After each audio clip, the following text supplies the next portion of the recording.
Hello, everyone. Welcome to the Ice Cold Takes podcast. I'm your host, Joey DeMeglio.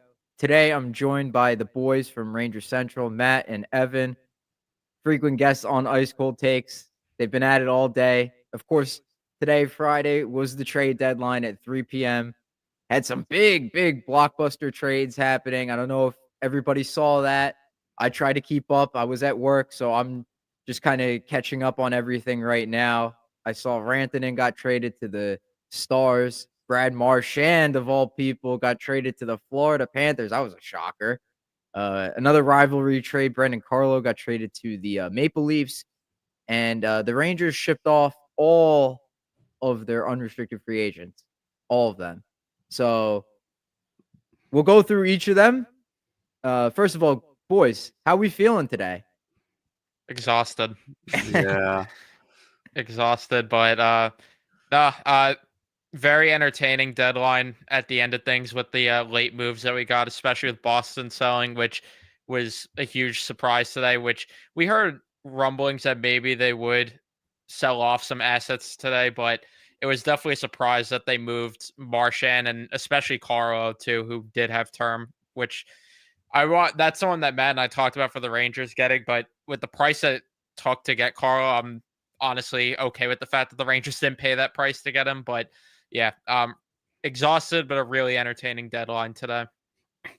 Yeah, Same thing for you, same. Matt? Yeah, pretty much the same thing. A lot of streaming hours we put in. A lot of streaming hours. But no, yeah, I mean the deadline pretty much like today, it started off kind of slow, and that was probably mostly because probably the whole Rantanen saga was holding it back, and some teams are in and they weren't sure whether they were doing anything. Like I'm sure we're probably gonna bring it up, but Toronto almost did acquire Mikko Rantanen, but that deal didn't go through. And then, like we were saying, ultimately he went to Dallas. A very good deal for Dallas, and a very good return for Eric Tulsky and the Carolina Hurricanes. They rebounded nicely because that whole Mikko Rantanen thing could have been a total disaster. So at least credit to Tulsky because he was able to salvage that with two second round picks, two first round picks, and then a young budding really good goal scoring winger in Logan Stankoven. And then yeah, we'll talk about what the Rangers did. Some at least one move that I liked, and then I'm sure we'll talk about the Riley Smith trading him to Vegas, Lindgren and VC going back to Colorado, Parsonen and DeHaan coming in, and then the Rangers trading for Carson Soucy as well. Mm-hmm. And we'll get into that Rangers stuff, but first, make sure you like this video and subscribe to the channel. Also, make sure you guys check out Rangers Central. They have great Rangers content over there. Give them a follow, subscribe to their channel, like their videos. If you missed their stream, make sure you go check it out. They streamed a little bit by themselves today before they joined Big Apple Hockey. Another great show. Phil and Mark and Anthony do a great job over there. Good content all around. Honestly, I'd rather listen to you guys than some of the guys on like NHL Network or TSN. Those guys just Wow. maybe they've kind of worn out for me. Yeah, Um, and with how long it takes for them to actually like talk about the trades. yeah. And I mean also for me, since I don't have cable anymore, I'm on like such a big delay. I'm like 2 years behind. Yeah, Joey in Joey's world right now, Rantanen is still a Colorado Avalanche. It's so funny. I'll have post notifications on, and on my TV, I'll go to, like, commercial break. I'll be on my phone, and then I just get an update from, like, Colin Stevenson saying, "Oh, yeah, Ovechkin scored to tie the game." And I'm like, "What? I'm in commercial right now. I'm watching this dog, in this car commercial or something." Like, Late to the party, D. Late to the I'm nowhere party, near this D. right now. That Delayed happened to me date. during the playoffs. I'm like, "You know what? You know what? I'm gonna stop. I'm turning off post notifications during the games." So I have to go in, turn everything off, and God forbid there's a trade, like the Rangers trade for JJ Peterka while there's a game going on, which was crazy yesterday. They go for Susie, and then they all of a sudden are in advanced discussions. That's a new one added to the bingo card. Advanced discussions with the Sabres on JJ Peterka. But we'll talk about that later. Let's get to the first trade the Rangers made. That was on Saturday. Big one. A package of Ryan Lindgren and Jimmy Vesey to the Colorado Avalanche for Juuso Parssinen, Calvin DeHaan, a second-round pick, and a fourth-round pick. Also, the Rangers retained very smartly 50% of the salary remaining on Lindgren's contract. Very smart use of their retention spot there. Very good return. What did we think of that, guys? I never heard what you guys thought about that trade. That was Drury's best trade of the deadline. Getting Mhm. rid of Ryan Lindgren is a plus. Getting a second round pick is even more of a plus. The only catch that you could really say to it is that they should have moved him at the draft this past year, and they probably could have got more because we talked about during the draft, looking at what Romanov got in return a couple years ago when he was moved to the Islanders for, I think it was the 13th overall pick. So it would have been nice to cash in then, but considering the fact that Lindgren was having the year he was, and then Jimmy Vesey, rotational forward, you look at that as getting a fourth round pick for him, which is kind of insane given the fact that Riley Smith only fetched a third, and Jimmy Vesey's not even. Riley Smith hasn't been great this year by any means, but Jimmy Vesey's not up to that level at all. He's a rotational forward. You get the fourth round pick, you get third, and you get some bodies there. You get Juuso Parssinen, which sure, ride it out for the rest of the year with them, see what he could provide. He's been all right in these first 3 games, kind of invisible the first 2. I liked his most recent game against Washington the most out of his 3 games.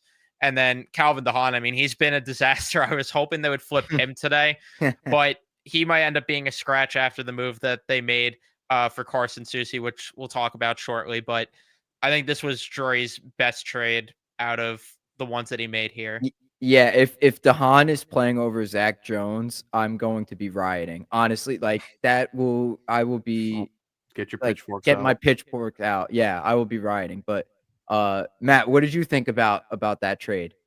No, it was a solid deal. Listen, I agree with the fact with Evan that with Lindgren, I still stand by the fact that they should have flipped him at the draft because I think they probably could have gotten a first round pick for him at that point. But look, they waited. Drury brought him back this year for $4.5 million. He had a terrible season, like pretty much everyone in the fan base probably anticipated. But it was the right time to flip. Both him and Vesey. I think they both ran their course here. Vesey, obviously, it's the second time the Rangers have traded him. The first time back in 2019 on July 1st to Buffalo, and then they ended up signing Artemi Panarin like an hour later. But yeah, I thought the return was solid. Second round, fourth round pick.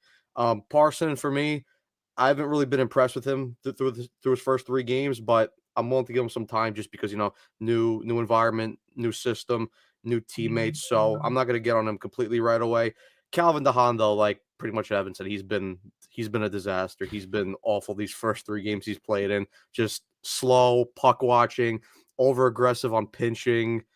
Not a great skater. I mean, there was one shift last game where he turned over the puck 4 times on one shift. So yeah, not great. And obviously, we'll talk about like he'll probably come out of the lineup since Soucy's here. Not that I think Soucy's a great acquisition either, but yeah, I think that was probably like Evan said. Drury's probably best trade so far of the deadline. Yeah, I think also in the Washington game was that DeHaan that turned the puck over in the offensive zone, leading to Jones taking that penalty, and then Ovechkin scored the tying goal. Was that DeHaan? He had a shot. I think it was a turnover or a shot block. Yeah, I think it was a shot block. Yeah. It just wasn't good. Like probably not the best decision on Jones' part to drop it off to Calvin DeHaan. But I mean, that's what's gonna happen. But like I said, if someone's coming out of the lineup on that in defense, it better be DeHaan, not Jones, because he looks pretty good. I guess I'll chip in with my thoughts on here. I know you guys have been banging the drum on the Rangers going for a retool since the offseason. And I think the last time I had you guys on here, I was saying I don't think any of us saw like this season transpire the way that it did. Like obviously the Rangers are going to take a step back, not be as dominant as they were last season. Probably because the league maybe is going to figure things out with the Rangers, maybe figure out their power play, stuff like that. But to be like at the bottom of the standings, I didn't see that coming. That's for sure.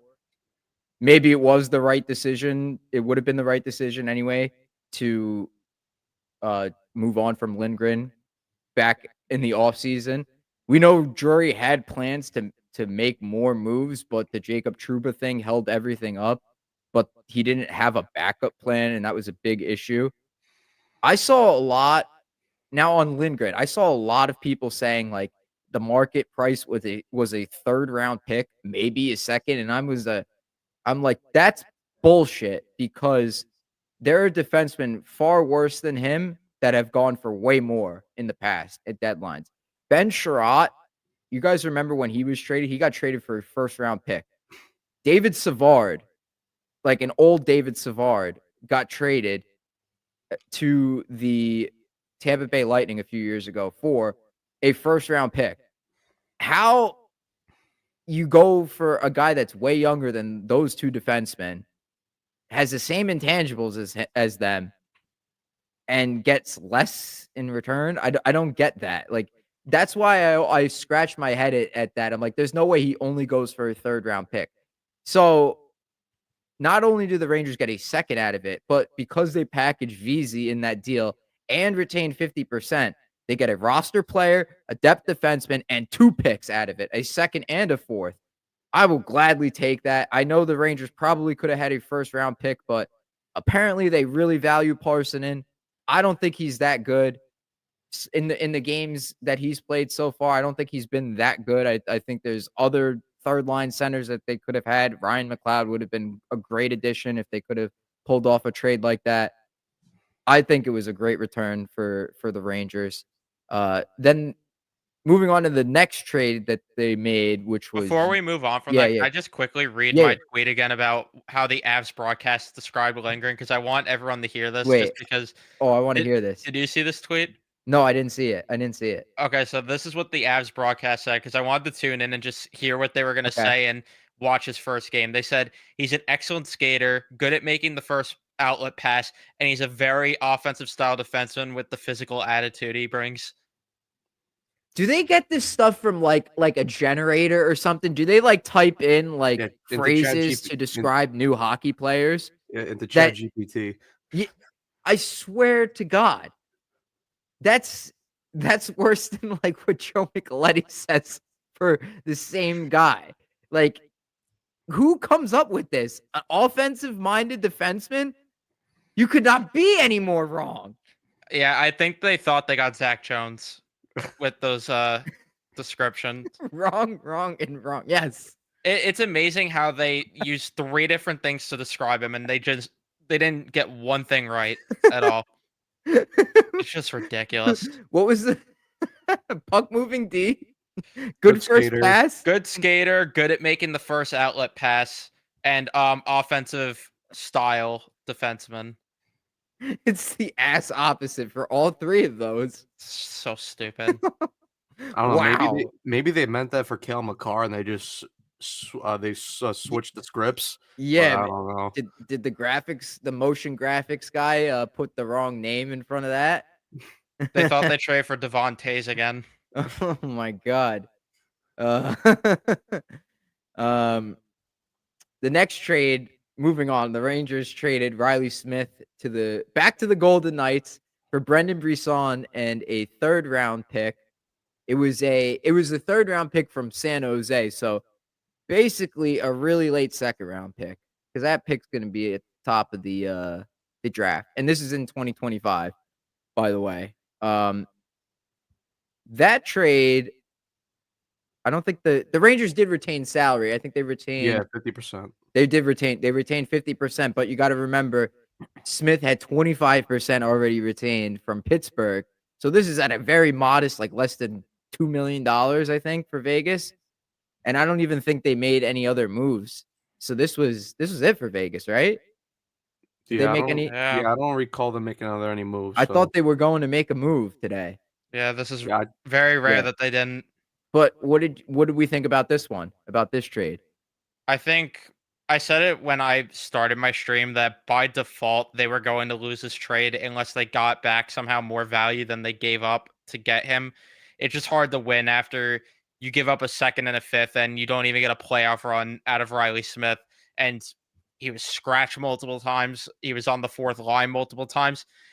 Again, similar to Lindgren, where they shoulda, woulda, coulda, shoulda scenario for what ended up playing out and what happened. Fine, you get a solid return. I would have preferred a second round pick instead of getting a third and Brisson, because I don't really see the value in the Rangers getting Brisson at all, because where is he playing in the lineup? They're not playing Arthur Kaliev, and he's in a very similar spot, a late first rounder / early second rounder, just to profile them similarly, that have struggled throughout the NHL and even in the AHL.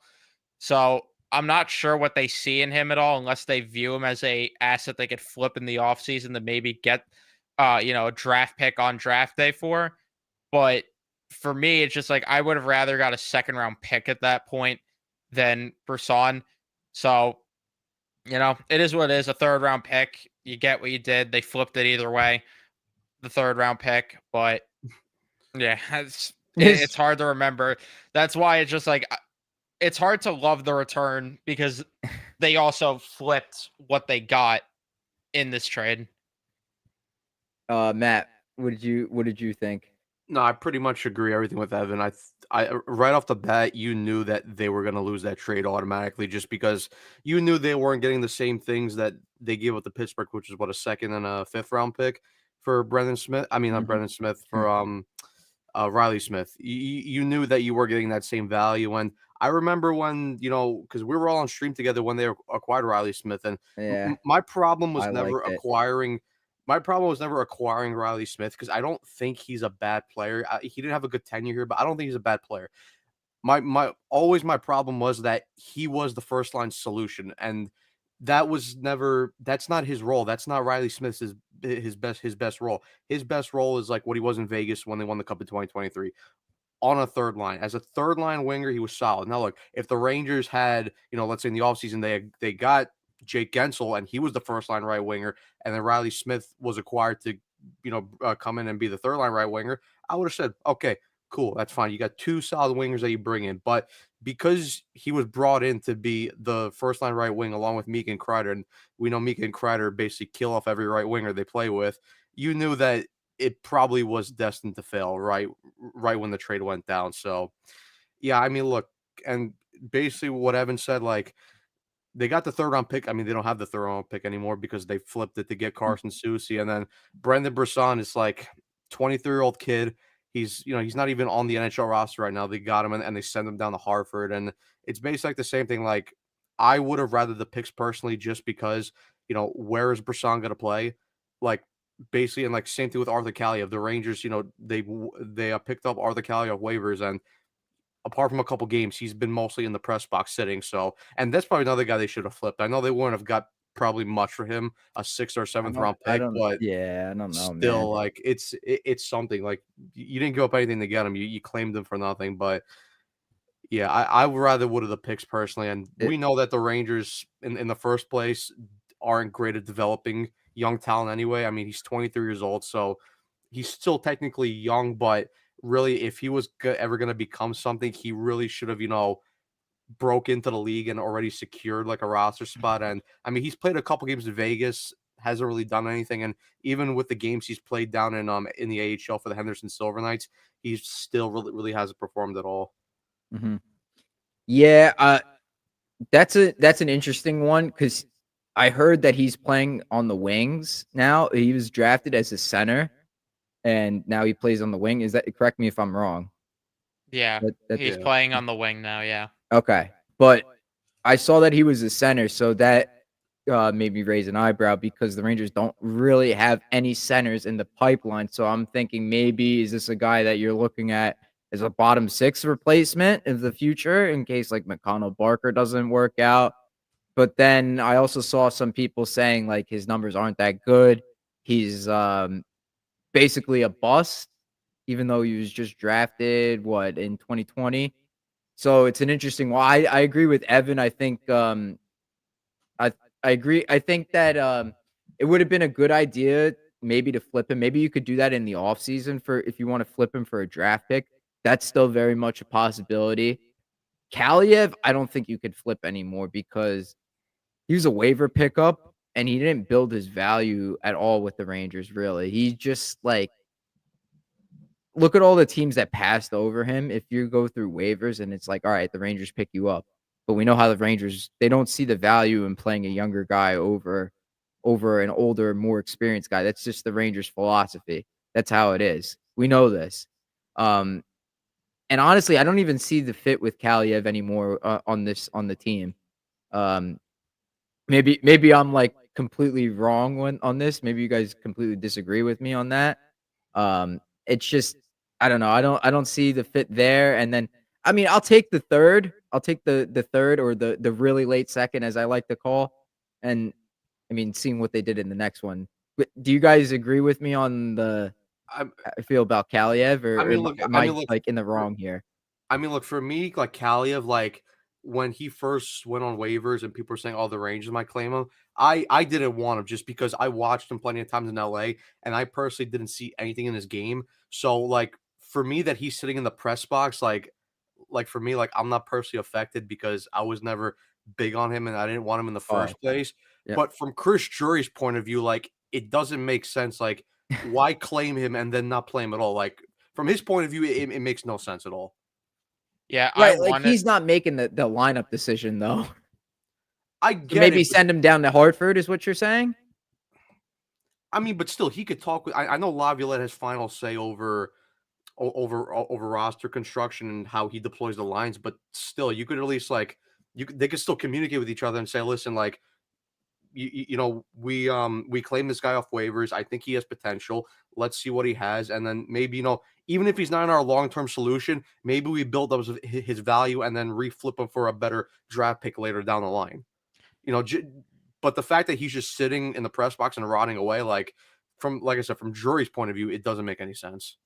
Yeah, I wanted Kaliev when he went on waivers because I felt, all right, this team's in a direction where the season's kind of a lost cause, and just put a young forward in and see what he could provide. If he provides anything great, then you could either flip him or keep him. And if he provides nothing, it's whatever. It was a waiver pickup.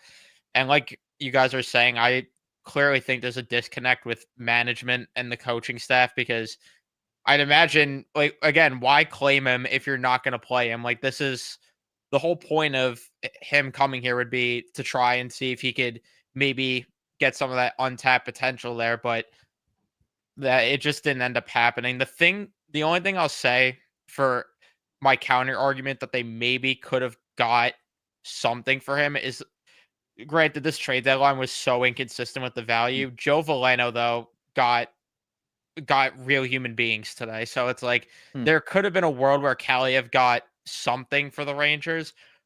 Would it have been much? I don't know. But again, this deadline was so inconsistent in terms of the value with certain guys that I have no clue. Like the fact that Tanev went for the same return as Brad Marchand is Hmm. completely and Yeah. utterly absurd. Yeah. That's nuts. The next trade the Rangers made, just to pivot to the next one here, move along here. The Rangers traded that third they got from the Golden Knights via San Jose.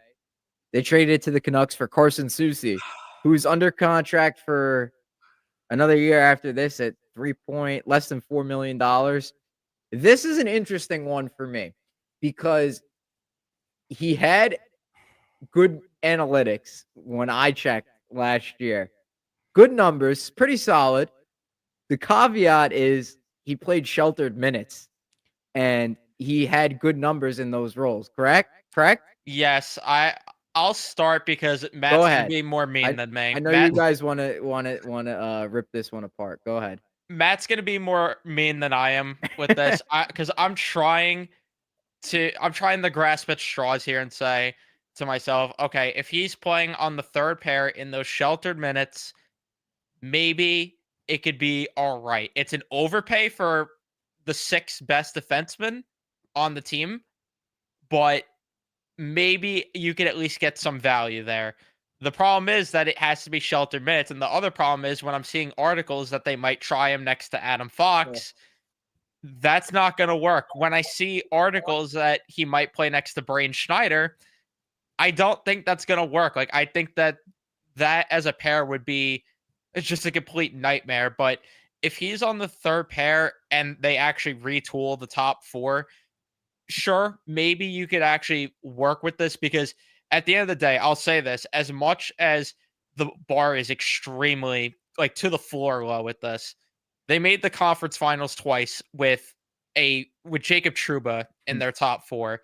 If they could find a way to retool the top four, maybe there is a world where you could get by with this. But if their vision is, all right, this is the replacement for Ryan Lindgren to play next to Fox, then that's a huge problem. If this means Zach Jones is getting moved in the offseason, that's another problem. So, and then to go with that, they extend Euro Vakanainen, which tells me they might view Vakanainen as the third pair left defenseman. And because Vince was tweeting, he thinks that it will be Soucy, Fox, Miller, Borgen, and then Soucy, Schneider. And if that's your decor, You mean Vakanainen, That's- Schneider? or Vakanainen, Ugh. Schneider, sorry, then that's a train wreck. I'm Yeah. sorry. And at face value, the return, what they gave up is not the issue because everyone's like, why are you No. mad over a third round pick? No. It's not the third round pick because if a contending team like Winnipeg who was interested made this deal, I'd say, okay, he's going to be on their third pair and they're going for it this year and next year. It makes sense. But this team already has, it's just getting redundant with these depth defensemen, which at least they moved one of them today. But, you know, between Vakanainen, I like Jones, but quite frankly, I'd rather play him on a bottom pair right now just to let him, you know, get comfortable. Between Carson Soucy now, I view Will Borgen in the same light as a better third pair option. Braden Schneider, I view as a third pair guy. It's like, it's getting too redundant here is the issue. Mhm. Matt, Matt, now, Go Yeah. ahead, please. I want to hear Okay, you. see, like I agree with Evan on this point. To me, my problem was giving up the third round pick. Like it's a third round pick at the end of the day. Like the odds of you even hitting on that third round pick especially specifically the and Rangers. him turning into like a superstar player, hidden gem type player, that's not likely. My point of view is, and I'm gonna ask you, Mr. D, what was the biggest issue last year, specifically from the defensive core, that really held back the Rangers against the Panthers? Couldn't break the puck out. Exactly. Carson Soucy, listen, maybe he will be good in sheltered minutes, but again, and this is the Rangers, so we know that they like to play lesser players in higher elevated positions. We've seen it multiple times throughout this franchise's lifespan. Yep. And to me, like, and again, it goes back to like what Evan was saying. How many depth defensemen are we going to acquire? I mean, seriously, Borgen, Soucy, DeHaan. you know, Dahan, I Vakanainen, forgot all to these mention guys. Dahan too. Yeah. It's And just- I just want to quickly jump in. Sorry to cut you off and say it's so ass backwards that they're building the depth first and then getting the top players. But go on. Like to me, it makes no sense if you're gonna acquire Carson Soucy to partner him with Adam Fox because because even though I don't think Fox has been great over the last, I'd say, year and a half, really, I mentioned this before, but since Fox went on LTIR last year early in the season, he hasn't been that same dynamic Adam Fox that we saw in the Norris. And what's one of the biggest issues that people say that, you know, if that with Adam Fox, they always say that he never had a really good defensive partner, and Ryan Lindgren was holding him back.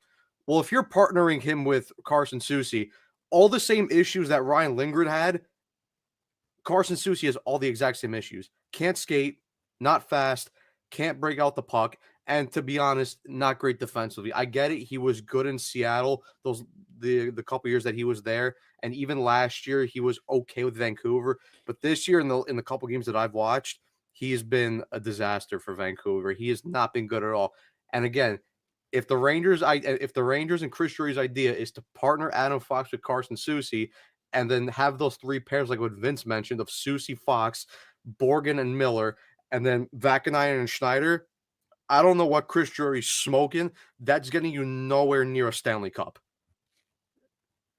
I will say, just to kind of put some optimism into this, Chris Drury did say today there's like a lot of options that they could put with Soucy. He did say they could put Soucy with Fox. But he also said he could put him back with. This was a pair in Seattle. Correct me if I'm wrong.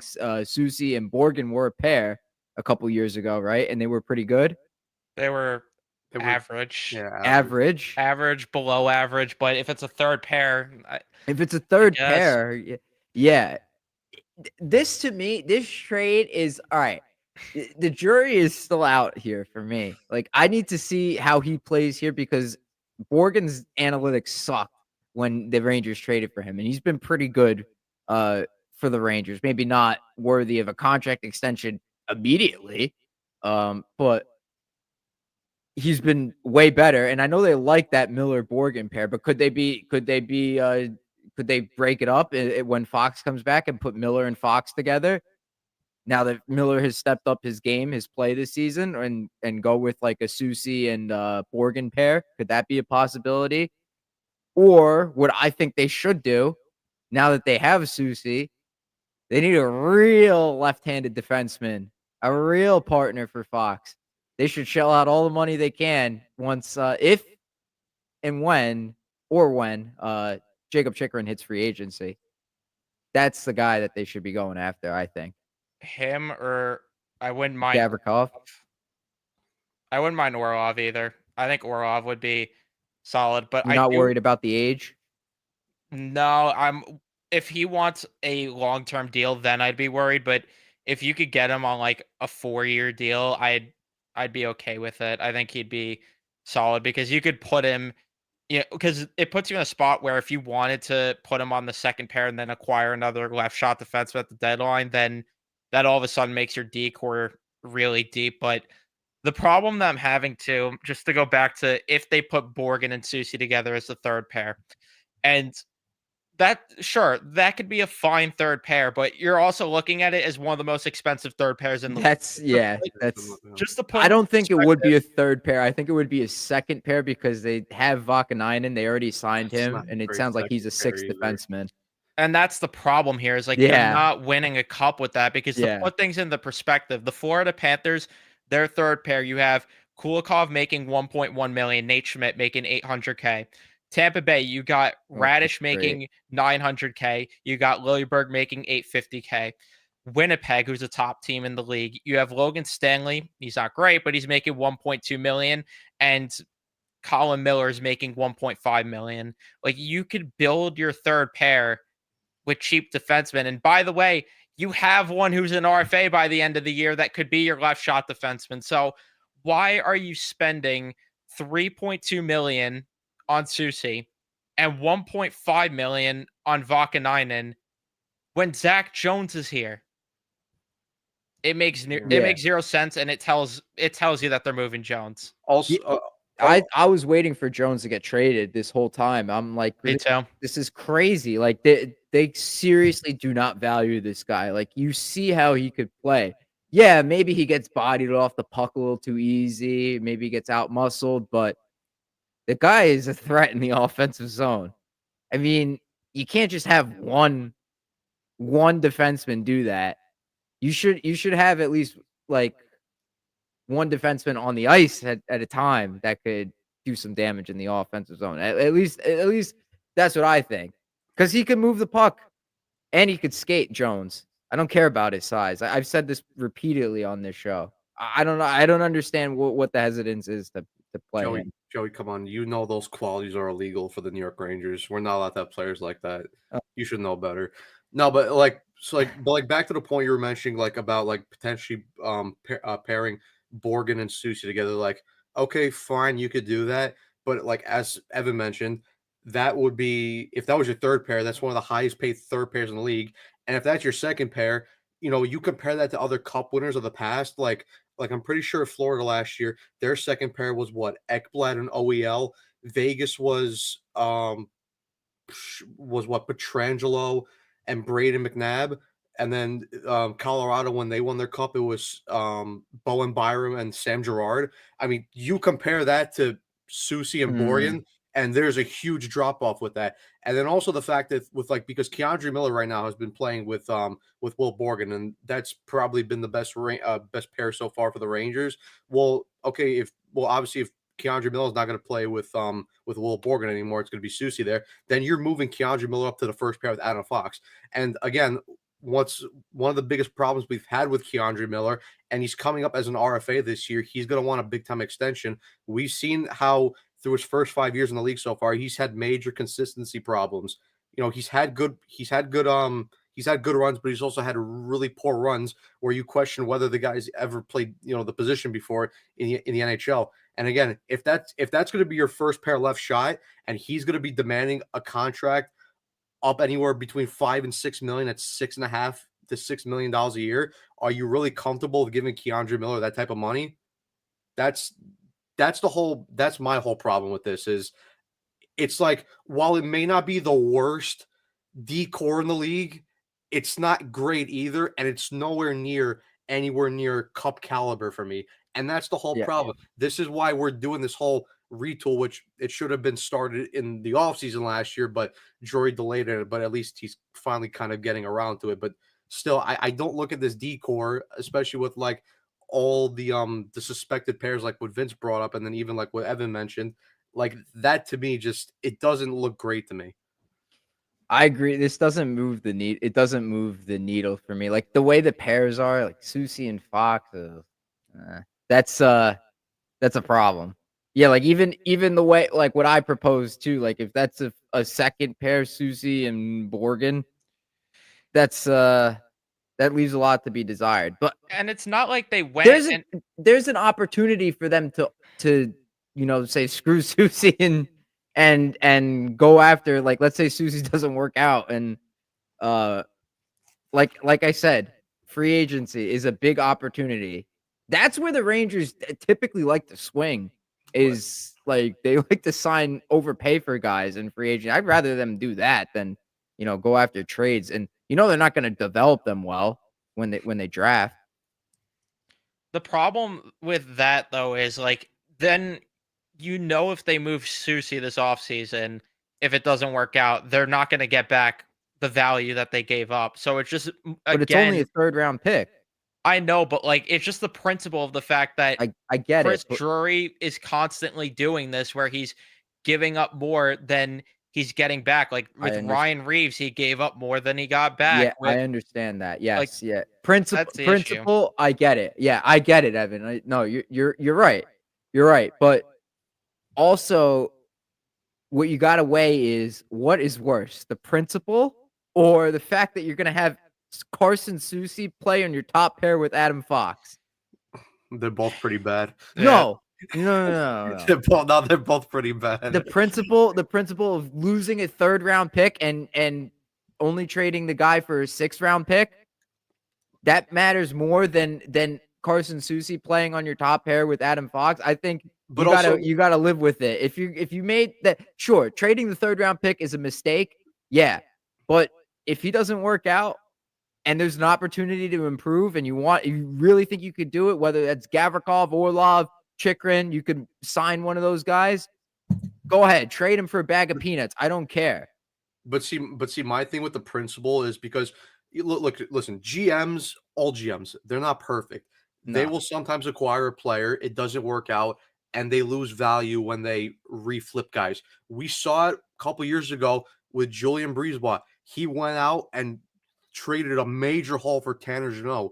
It didn't work, and he flipped them for a lot less. But Julien BriseBois, over the couple years that he's been GM of the Tampa Bay Lightning, hasn't lost a lot of trades. This is now becoming a constant with Chris Drury, where, like Evan mentioned, did it with Riley Smith, and it could happen to Carson Susie. If it's very repetitive that you keep bringing in these guys, they don't work out, and you keep reflipping them for lesser assets, then at that point, yeah, the principle doesn't look great either. And on top of that as well, the fact that we're even having this conversation before he even steps on the ice in a practice jersey for this team, nonetheless for a game, just tells you that they shouldn't have been making this trade in the first place. Because if we have to have the conversation that, yeah, if it doesn't work, then they should flip him, that tells you that he's probably not a good player to begin with, and you're wasting your time. And it's not like Borgen and Susie were some world beaters in the playoffs. Like, that pair got broken up too, because they ended up putting Schultz on the third pair with Susie because of how bad Susie was.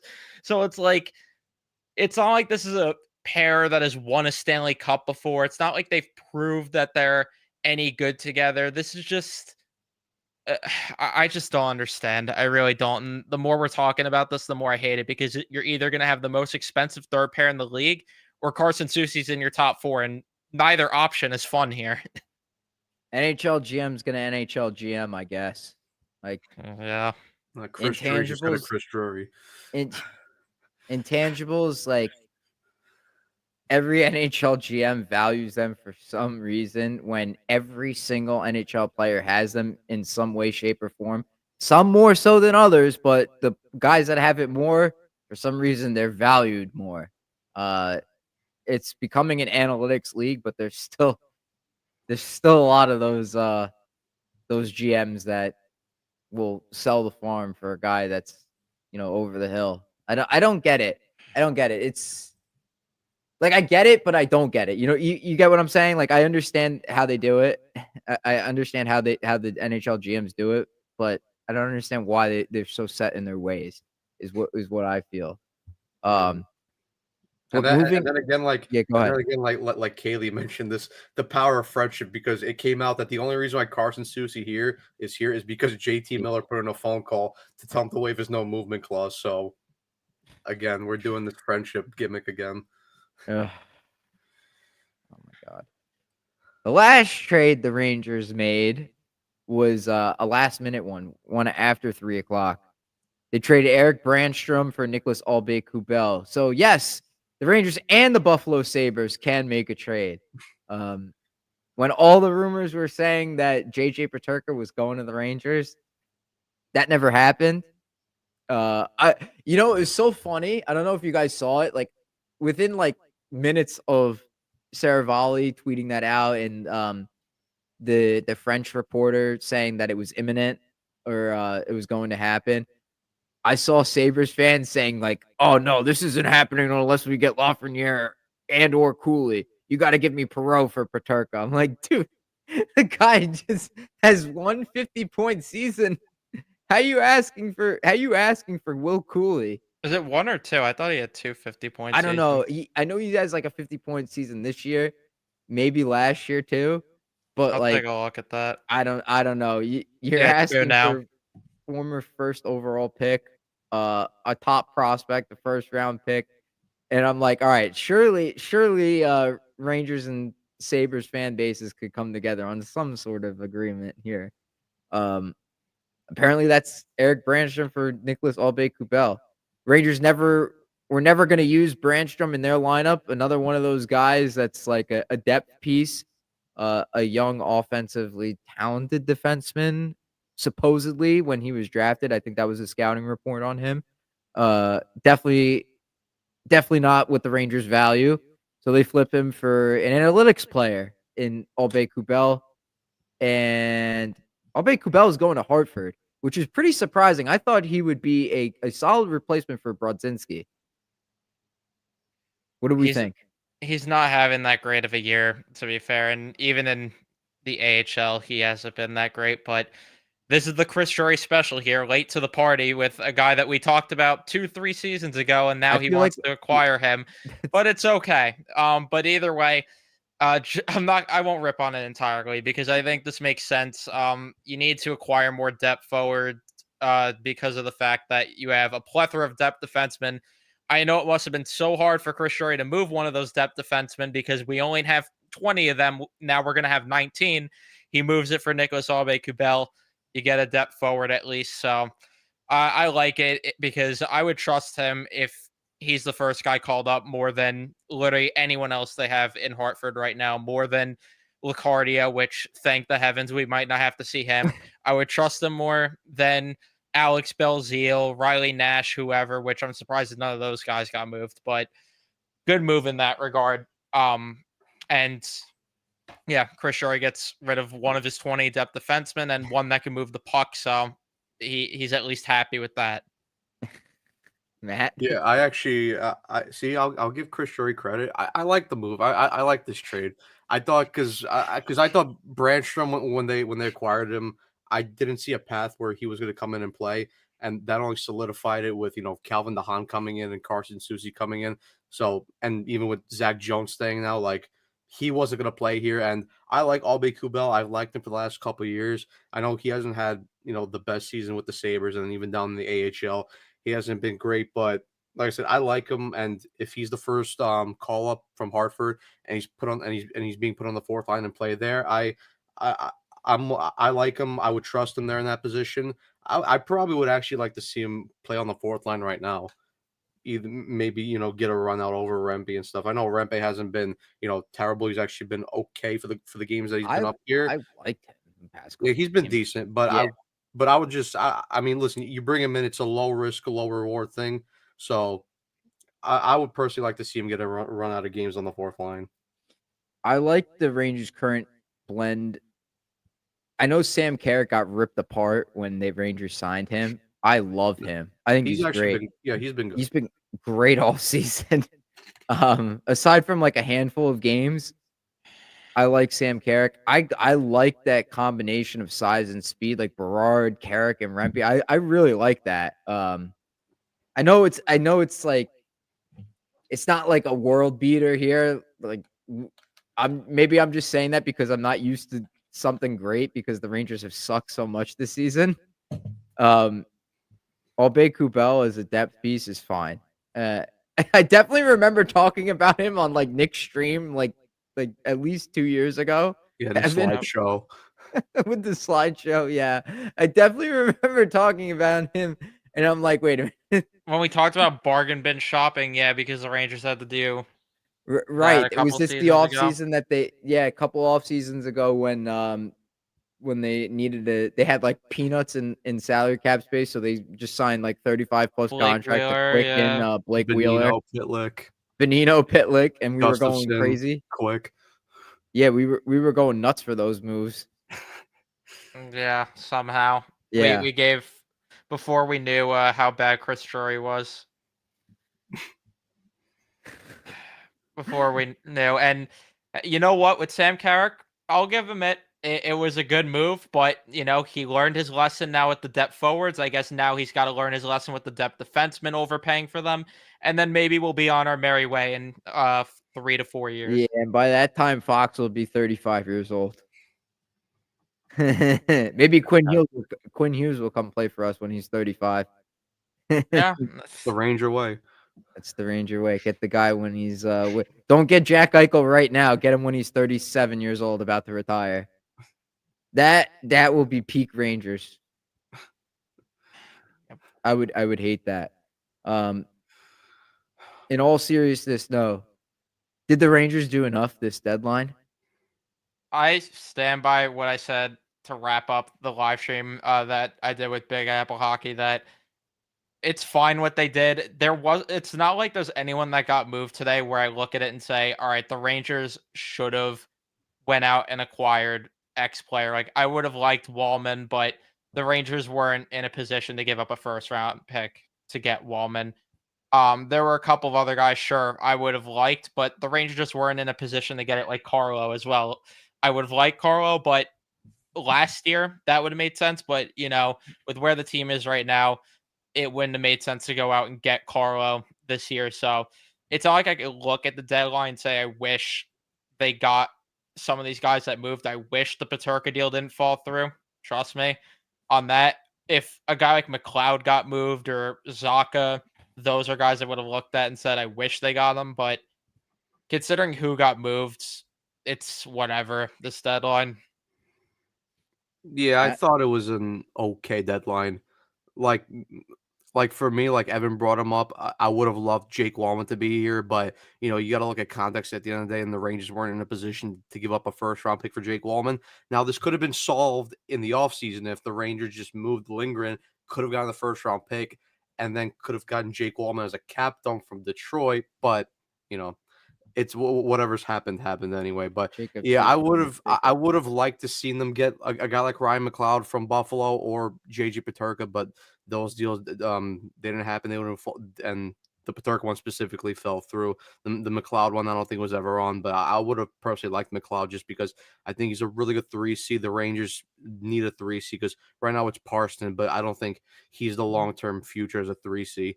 So I thought McLeod would have been that perfect fit as, 25-year-old 3C has shown that he's a really good playoff player, with his run to the finals with Edmonton last year.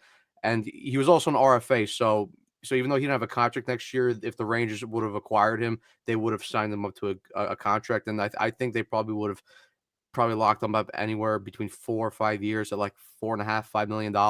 And I think that would have been a bargain of the contract, but ultimately it didn't happen. And it is what it is. But yeah, I agree. I'm like Evan. I don't have a problem with what they did this deadline, and I don't think they either did too little or that they didn't do enough.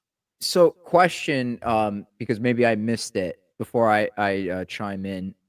Did that Peterka deal fall through, or was it never like a thing that was discussed? I mean, I don't. We have no don't know. We clue. don't even know. What was like what was said today? I saw that one of the reporters for Buffalo was like there was no trade. I think they're Yeah. somewhere in the middle here. I think that the Rangers probably checked in. They probably gave an offer, and Buffalo probably didn't like it, and then it just probably ended there because the Rangers probably felt they gave too much up or something. I don't know. But we don't have anything. I don't have anything to back that up. I'm just saying what I think because I just refuse to believe we hear there's a serious offer on the table and then we hear they're not interested and, trying to use common sense here and say, all right, there's something in the middle here that there was probably a deal. It just didn't get over the finish line, if I had to guess. Saravalli said like on the Amazon Sports Prime thing last night that the Rangers put forward a very serious offer and they were in advanced discussions. So like that made it seem like, okay, man, this might actually happen. But in reality, maybe that's just something that's maybe whatever Frank got, they're just trying to get clicks for Buffalo because nothing was going on for them. Because at that point they hadn't made any trades at all. I don't even think they signed Greenway to an extension. Maybe they did. They did. Yeah, and that was it. No, that and they extended Zucker. Yeah, well, Zucker came today, right? Yeah, they extended him. Well, they didn't trade for him. They got him in the offseason, but then they I know. extended him. They extended him. They announced that extension today, right? Yeah, today. Okay, so what I'm saying is like there's no news going on with Buffalo. Maybe you drum up some noise there and get some clicks for their media or something. I don't know. I don't know how that works. I'm just spitballing here.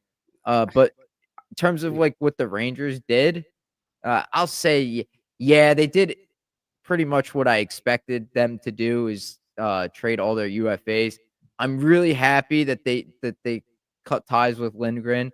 I was afraid that they were just gonna say like, all right, let's try and make the playoffs. Lindgren, we're a better team with Lindgren than without, and I think that's BS. I honestly, I think Vince was talking about it on his podcast last week and was saying like the Rangers aren't a better team with Connor Mackey in over Lindgren, and I'm saying they're not a worse team with Connor Mackey in over Lindgren. That's, I mean, to me, I think that was the best thing that Drury. I agree with you. I think Evan said it. That was the best move Drury made this deadline. That they cut ties with Lindgren. That's the thing. Is now they don't have to worry about that in the offseason, maybe giving him a contract extension. I guess we knew it was headed that way when he only got 1 year. And that was stupid to begin with. I think they should have traded his rights. I am so interested to see which GM is dumb enough to give Lindgren a contract as a UFA this offseason and what the contract's going to look like. I'm really I'll put my intrigued by it. prediction in. It's going to be 5 or 6 years, $5.5 million. That's nuts. That's I my would prediction. not do that. The most I would go for Lindgren at this point in his career is 3 years. That's the most I would do. There's going to be some stupid GM that is like, you know what? He played on a first pair with Adam Fox for this many years. And they're going to think that they're finding some stud first pair defenseman for a steal of a contract. That's the reasoning that they're going to give in their press release. That is the exact Evan's right on the money. That's an ice cold take. that's exactly what they're gonna say in their release. It's just, yeah, he's a former top pair defenseman. He's played in the playoffs before, 2 Eastern Conference Finals. Brings And grit. depending, let's say Colorado wins the cup. He's a cup winner, physical. Those are the exact words that they're gonna use there. Oh, if he wins a cup, then the price goes up. Yeah, if If I he wins see a Ryan Lindgren lift a cup over his head, oh, God. Jesus. No, like listen, like I love the dude. He bled for the Rangers. He'll always be a Ranger to me. He used to be like one of my favorite players. Loved him to death, but man, this reminds me so much of how Girardi was. So much. Like, This I hope reminds- years from now, like when Lindgren is retired and he comes back, like I could look at him again and just be like happy to see him and stuff. Like as a fan, I enjoyed watching him play those first few years. The guy bled like every shift. That was like fun to watch him like block shots. The first few years of Fox and Lindgren were like nostalgic. The last couple, terrible, painful to watch. It's so bad how far we've fallen with that. I wish Lindgren the best of luck, but No, he yeah, wore that, out his welcome there. no, yeah. I mean, it's the same thing with me. It's nothing personal with Ryan Lindgren. I'm sure Lindgren's a Yeah, nice. I'm sure he's a nice guy off the ice, but it was time to I move know. on. It ran its course here with Lindgren in a Rangers uniform. And listen, good luck to him in Colorado. For him personally, I would love to see him win a cup. It'd be a little weird to see him hoist the cup in an Avs jersey, but listen, just go out there and then listen. You're not going to be on the team next year, so go get your bag anyway. And then I pray and I'm sorry to whichever fan base has to watch him for the next 5 to 6 years on a Yeah, big time contract. it's the vibes I have right now with Jeff McNeil. The only difference is with Jeff McNeil, it is personal, but with Ryan Lindgren, it's nothing personal. Surprised the Mets know. haven't traded him yet. Don't even get me started on that one. Hey, John Heyman said the Mets have the best lineup in baseball. Yeah, at least we're leaving with something Yeah. with that. Oh man. I can't wait for baseball to start. Couple more weeks. Yeah. Last into thing this. before the ice cold take segment, Chris Kreider. Probably gonna get traded. I heard you guys talk a little bit about this on the Big Apple hockey stream. Definitely think this is more of a summer move. Made sense that he didn't get traded today. So in terms of if the Rangers did enough, if they had to trade Kreider, I don't think that factored into this question at all. I don't know what they would have gotten because he's injured. I don't think. I know mean, it was Brad a- Marchand got a second round pick Yeah. that could turn to a first when he's injured. So Yeah, but then how much more would Kreider have gotten more? You think Kreider would have gotten more? I think he would have got a similar return. I think that's your new comparable there. Yeah. Yeah, I mean, I mean, personally, for I don't me, know if that's like, worth it even anymore. with what the return, like what it will be, like, I'm interested to see like what he's gonna get traded for in the offseason because it's pretty much he's gonna get traded in the offseason. But to me, I'm more interested in, and I'm more looking forward to just getting $6.5 million off the cap. That's I can't that's wait to get rid of it. Yeah. yeah, that's for me that I'm most looking for. I mean, whatever they get is whatever they get. It could be a third round pick, a fourth round pick, whatever. If they can get $6.5 million off the cap and then use that towards something else that's going to be actually useful, and it's the same thing with Ryan Lindgren. It's nothing personal with Chris Kreider. It's just again, he's ran his course here, and it's time to move on for both parties. And again, I don't get this narrative from the Rangers fan base that you can't trade Chris Kreider because he's a franchise legend. No, again, that's just using your emotions over fact and reality and what's best for the team in the long run. Because the best thing for the team in the long run is again to free up $6.5 million in cap space. Yeah, So, I get the emotional side of it. I do. But I do think the best course of action is for the Rangers to rid themselves of this because it does seem like there's a problem here with him and management. It seems like this is me saying this, so you guys know that this carries some weight. You know how I am. I'm the optimist here. I always say like, yeah, you got to consider this guy's feelings and stuff. Like I'm that guy. I get it. I love Kreider to death. I'll never forget the hat trick performance he had in Game 6, and to how he's treated after. Yeah, I get it. I get it. I know that it's upsetting. It hurts.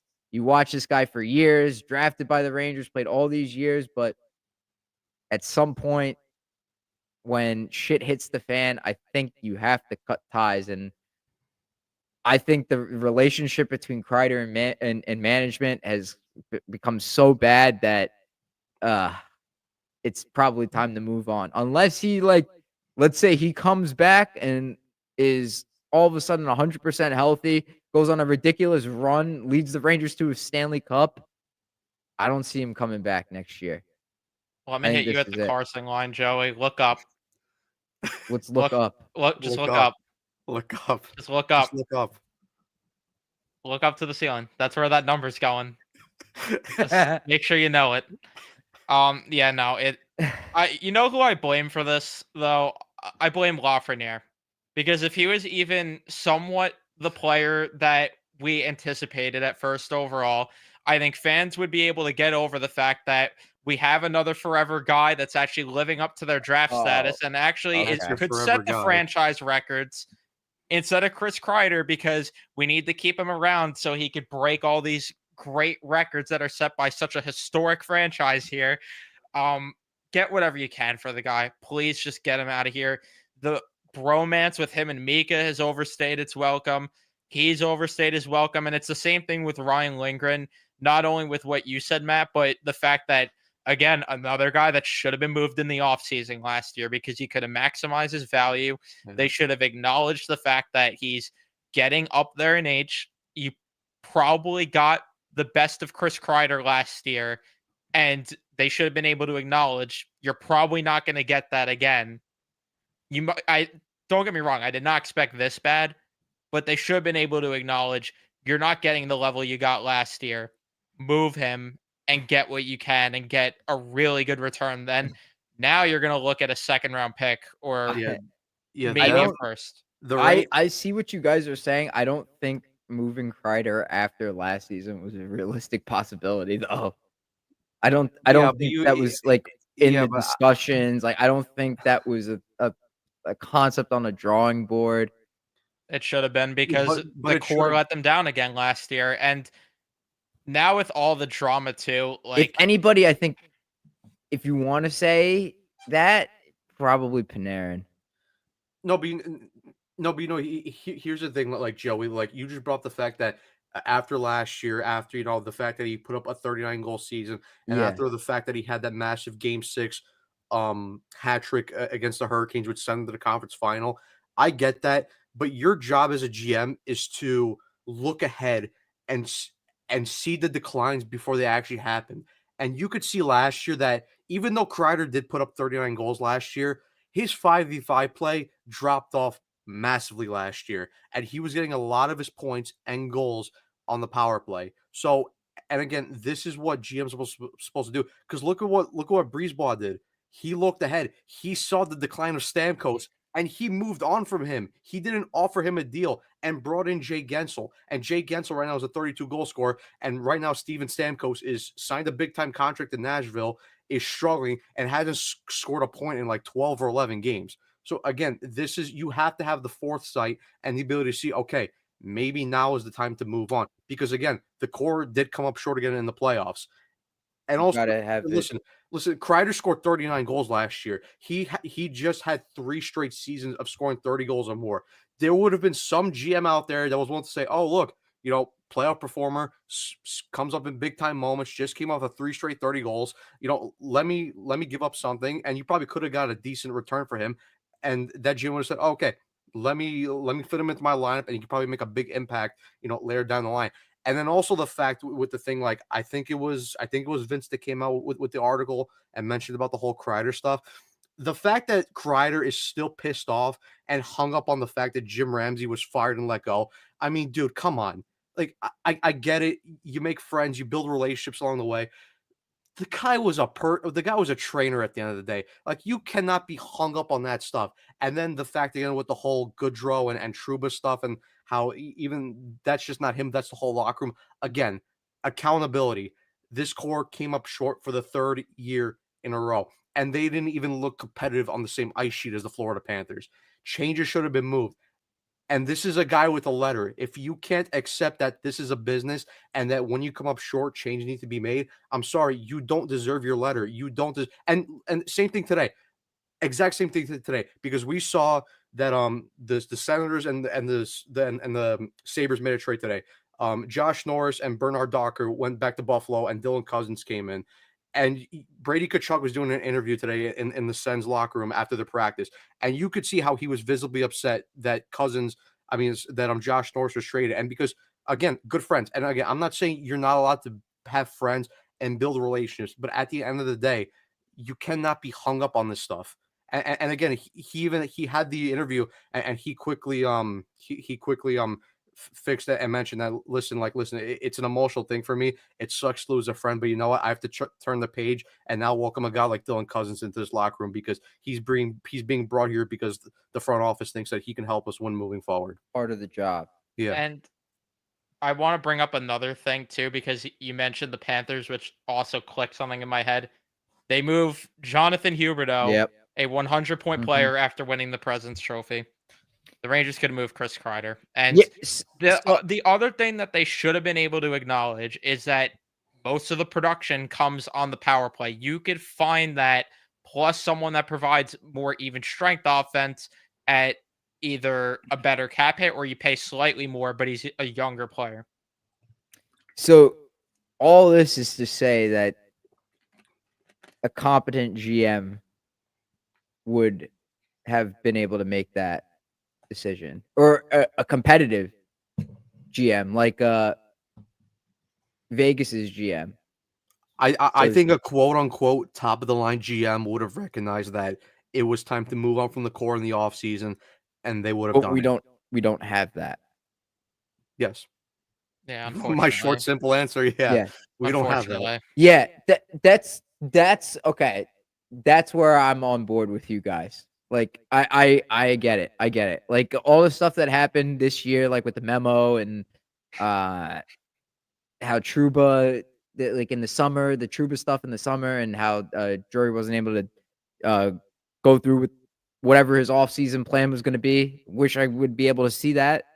Would be very intrigued to see the kinds of moves he made. Hopefully that would have included Jake Gensel. We know that ain't happening. I forget what I was going to say. No, because I was just gonna jump in and say that, you know, the whole thing, even with Kreider being injured right now, and we're talking about his value being lower. Let's not forget Trouba got a 4th-round pick in Euro Vakanainen when he's making $8 million and he's a tire fire. Chris Kreider could probably get still a respectable return. Yeah, like I get it. Like I think I said earlier in the year that the answer to the organization's future is not here in what we have right now. I'm talking executive wise. Philosophically, I don't think the Rangers have the right mindset of what's like a championship. Don't get me wrong. I really, really, really like the JT Miller pickup. Just look at how much different the Rangers are playing on the ice. Like they're all battling for each other. It's just it's just such a better product on the ice. I know it's not like cup worthy. I know that for sure. Certainly there are teams that are better than the Rangers, but I'm just saying I'd rather watch this team lose than get our shit pushed in every night, like for the first the second 2 months of the season, like November and December. I'd rather watch the Rangers lose right now than the Rangers lose in November and December, if that makes any sense. It does, and I agree. Like when they acquired Miller, the problem always was it's one guy, and They need said it. more. Yeah, I said it on one of my more recent live streams. I do not care if he is a point per game. I don't care if he gets 100 points here. I really do not care if they do not get the right pieces around him. I don't care about the individual efforts and performances. Great, go put up 100 points, but it does not matter. And I still stand by the fact that it was a mistake to go this direction if they don't put the right pieces around JT Miller and actually like make an effort to have a really competitive roster over the course of the next 3 to 4 years. And Go I ahead. was just gonna bring up the thing, like, to continue on to my point, like, when you asked me the question, like, the difference between a top of the line GM and Chris Drury. And again, I'm gonna bring up Julian Breezeball because, like I brought up, how Breezeball recognized that Stamkos was nearing the end and it was time to move on. Well, there was two other similar points. One, we recall back to the summer when the whole Jacob Trouba saga was going on, and Mhm. basically Trouba, basically cut Drury's nuts off and say, listen, and and a guy who was underneath him in terms of structure wise and power wise basically said, no, I'm not going anywhere. Well, Julian Breezeball kind of had to deal with the same thing. He wasn't the captain, but Ryan McDonough, a well-respected defenseman, a two-time Stanley Cup champion, he basically Breezeball went to him and saying, "Listen, I'm going to trade you. You have to waive your no movement clause." McDonough said no, and he said, "Listen, okay, fine, you can say no, but I'm going to put you on waivers, and you're going to get claimed by a team that you don't want to go." So he made that threat to him, and again, a two-time respectable cup winner in Ryan McDonough, he did this too. He waived his no movement clause, went to Nashville, and then again, like we mentioned, like how where the Rangers were last year at this point, the trade deadline, they were one of the better teams in the league, in a position where if they made the right moves, that they could have went on and win a cup, and specifically with Gensel. Now, look, ultimately, we don't know what the Rangers would have had to give up in totality to get Gensel, and we'll probably never find out unless like Jake Gensel himself or one of the GMs who were involved ever say it in an Yeah, we interview. won't know. But again, like, Breezeball made the move because he a couple days ago he brought in and he traded for Bjorkstrand and Yanni Gord, and he gave up 2 first-round picks. And then I think it was yesterday he did an interview, and in that interview he said, "Listen, it's nice to have picks, and it's great if you develop them and they can help you down the line. But right now, where we're in a position where the Eastern Conference is weak, and if we feel that we make these moves to move these draft picks and get into better players, that could severely help us win a cup. And you know what? I'd rather go into the playoffs and try to win a cup and fail and say, and listen, at least we tried our best, we went all out, than to go into the playoffs shorthanded and say, we really didn't do enough. We could have done more." And that, again, that's one of my biggest problems that I had with Drury last year is they were in a position to win and they didn't go all out for that extra mile to get a guy like Jake Gensel who could have put you over the top. The prospect hugged. Yeah. Yeah. That's the Rangers don't have that GM. And I don't feel confident that a change like that is going to happen, It's which not. is why I'm saying the best course of action is for the Rangers just to improve through free agency. Is just you gotta hope and cross your fingers that Eichel and or McDavid hit free agency, and that Chikrin and all the best players hit free agency, and that the Rangers have cap space. It's like a long shot for all this to happen, but I think that's like the most realistic way for the Rangers as of right now to win a cup with this roster. But And even it's really a slap in the face to everything about like with the rebuild, because the rebuild was a complete failure. that wasn't a rebuild. That was some bullshit rebuild. It was I'm saying like rebuild in air quotes. You know what I mean? Like you know what I'm talking No, about. no, we agree with you. We're just Right. saying that's like they bullshitted that But so much. It yes, sucks. because it was rushed. Yeah, I get it. Yeah. I get it. But like the most realistic way for the Rangers as of right now to win with the roster, like barring some unexpected, like I don't even know. Like if Drury makes another trade or something like that, like a crazy trade for like Brady Tkachuk, That's really like all you could Yeah. bank on. that's it. So That's the only one. I don't even think Alex Tuck falls into that category. I want to Like ask you Brady, this though, Joey. yeah, Has your opinion shifted? Would you move Lafreniere for Brady Tkachuk now? yes, heartbeat, My guy. yes, Yeah. absolutely. Yeah. Far too inconsistent. Far too inconsistent. Yeah. If the opportunity comes, you just have to do it. Like I don't care because I have people that ask, would you give up? You would give up Gabe Lafreniere plus Yes. to get him? Yes. Yeah. There's Yes. no one untouchable on this roster. I love Will Right. Cooley. Listen I'd to move me. Will Cooley if I have to. There's not a single player, even if they asked for Fox, I think I'm gonna do that. Why? Because Is that the the ice cold Rangers take? have free agency coming up too. Don't More forget. depth defensemen. Well, that's true. Yeah. Yeah. But let's say the Rangers Brian Dumoulin. yeah, Brian Dumoulin, Jamie Alexiak. Let's say the Rangers trade Lafreniere for Brady Tkachuk. Okay. All right, you lose a unnatural right winger. Good You have riddance. and let's say you trade Gabe Pro. Good riddance. Let's say it's the package is Othman, Lafreniere, and Gabe Pro are 3 best assets for Brady Tkachuk. Okay, you have JT Miller, you have Will Cooley, and you have Brady Tkachuk. That's one line right there. You could flip Zibanejad if you want. You could get him to waive his no movement clause, and you could get assets for him. You still have Panarin for another year. Then in the offseason, you could sign somebody. If you have cap space in the following year and Eichel hits free agency, boom, there you go. You get Miller and Eichel 1 and 2 down the middle.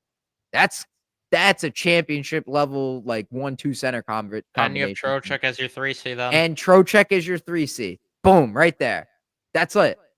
Enough with this bullshit of like, all right, let's ask around the league. Let's see which guys could fit in here. Like maybe we get McLeod, maybe Peterka. No. Yeah, but Joe, you're falling into the same trap because me and I was literally about to say this. Me and Evan did this yesterday. We were saying how the Rangers, if they really want to get creative, they could flip like Schneider and Lafreniere, and they could get McLeod, Tomlin, they could get Peterka, they could get Byram. Or maybe, they could go to Boston and they could get Zaka and Carlo. And then we saw how the trade deadline unfolded with them getting Carson Soucy. So you're being a bit too creative, Joe. Yeah, you gotta tone it down. All right. I'm just saying, yeah, like the flipping Zibanejad thing, that was a bit out of left field, even for me. Free agency is the only way I see Chris Drury and a Brady Tkachuk trade. That's the only way I see the Rangers winning a cup in the next 5 years is if they swing big in free agency and or trade for Brady Tkachuk. And it doesn't even guarantee them to win the cup. I don't see them right now with JT Miller. It's good, but it lacks a true 1C. We still lack a number 1 left-handed pairing defenseman with Fox. There's too many holes in the lineup here. Way too many holes. Good thing we're paying all this money for a third pair. And good thing we're paying $11.5 million to Igor. But you know what, though? With the cap going up, I'll say that if the Rangers do figure their shit out, they're well equipped in the back in the net. Oh shit, I can't even talk. Going too long. Him and his fucking 10 mental resets that he's got to do. Yeah, I know. Yeah, well, I'd rather have 10 mental resets than Frederick Aaron Anderson that can't save the puck off the goal line. No, I'd rather have a competent bottom 4 or top 4 D pairs. I'd rather have Dylan Garand. That's my guy. Who knows what's gonna happen with him? They're never gonna come up to the NHL at this point. I'm just convinced. Very quickly, we got to do this. I should have did this when I asked if the Rangers did enough. Because we went way too long with that. The Ice Cold Take segment. What grade would you give the Rangers at the 2025 deadline? Oh, I thought we actually had to give. I had a pretty good one lined up. A different one. Just a actual Ice Cold Take, but for the grade, well, I mean, if you want to, yeah, go ahead. Panarin gets traded this offseason, but if I'm gonna give a grade for the deadline, I'll say D minus. No, I'll say C minus. I'll say that because I think that the room for improvement, in my opinion, would have been. I still think they should have tried to move quick because, like I said, I think Garand, it's time to let him get some games. The season's a lost cause, and you got the $11.5 million man, so you don't have to worry about Jonathan Quick needing to come into any playoff games because Igor, the mentally strong man he is not going to need to be benched at all. And I would have let him get a chance to win one more cup. There were a couple guys in Hartford I would have moved. And ideally, I would have liked for him to land Peterka or just some sort of forward to that degree, like a McLeod, whoever. So Mm-hmm. I'll go with like a C. I'll go with a C. It was an average deadline. C. Okay. Matt? Yeah, I think I'll probably give a C too. I think they kind of basically did all they could do. Like they flipped the guys who they had to flip, other than Quick, and I probably would have liked to flip Quick personally, just like Evan said, to give him another chance at a cup. And again, it's more assets and picks you can get back. I thought the returns that they got were fairly decent. I thought the Riley Smith one, like I said, they were always going to lose that trade in terms of value, so it is what it is. The Lindgren VC one, I thought they did solid in that trade return, and I didn't like the Carson Susie deal. But pretty much other than that, like I'm pretty much also on the same boat on Evan. Like I would have liked them to go get a Peterka or a McLeod, but it didn't happen. It didn't resolve. I really do wonder what went on with the Peterka thing, because we heard contradicting reports. So, but probably same thing like I said about Gensel. We'll probably never figure out what happened. Yeah. What happened with that one. But for the Ranger one, like an ice cold take also. I'll probably agree with Evan. I think Panarin gets moved also this offseason. And then for a league-wide ice cold take, the Florida Panthers are going to go back to back. Extra. Is that even an ice cold take though? It's like That's not. Yeah, no. That's pretty easy, man. That's Colin like Stevenson. It's not easy to go back to back though. Joey, you need to have on the ready the clip of Colin saying that's on ice cold take for occasions like that. Oh my god, I should. I got to do that. That's funny. But it's not easy to go back to back. That's true. When you get Brad Marchand and you have a bunch of assholes. But still, that's gonna be the line. Marchand, Bennett, and Tkachuk. If they assemble a line of Marchand, Bennett, and Tkachuk, that's the biggest asshole line in the league. Yeah, that's gonna be their nickname. It's just the asshole line. The asshole line. If they lose this season, if they don't come out of the Eastern Conference, I think that they lose big this year. That's a big loss for Florida. No, all them. I definitely think they'll come out of the East, but I mean, there is some tough opponents in the West that they could. Oh yeah, like the West. If any, I was selling somebody. Mikko Rantanen, and then I thought Colorado did a very good job at Yeah, Colorado had a good deadline. retooling their roster after they trade away Rantanen. Colorado had a good deadline. If anyone's gonna beat Florida, I think it's gonna be someone from the Western Conference. I don't think anybody from the East can possibly beat them. They'd have to get like lucky. Someone's gonna have to get injured or something. Like they'll lose a guy, maybe suspension, something like that. I just don't see anybody beating Florida. I think they're getting first place in the division, and they're steamrolling the playoffs. I don't know. You guys aren't gonna like my grade. I don't know why I'm going so high. I'm giving a B-. Drury did exactly what he should have done by using his cap space to his advantage and getting extra assets. I do think he should have used that extra retention spot he had available to broker a third team. For some reason, he said, like, we looked at stuff that made sense, stuff that didn't make sense. How does being a third-party broker not make sense? You're getting a free asset for using cap space that you're not going to be using in the offseason. Like, this guy is going to be 1 year rental. That cap space is coming off the books. Easy. 5th round pick. Easy. He didn't do that. The jury is still out on Susie, in my opinion. And he didn't try to add anyone else long term. I think a guy like one more like JT Miller term contract, like a guy that's at least on a 2-3 year window. That would have been good. Like a McLeod would have been cool. If you could get an RFA that you could extend, that would have been good. Like a Bowen Byram or Peterka would have been awesome. Awesome. I think the thing with that was the Rangers didn't have enough to offer what Buffalo was looking for. They wanted guys that could help their roster right now.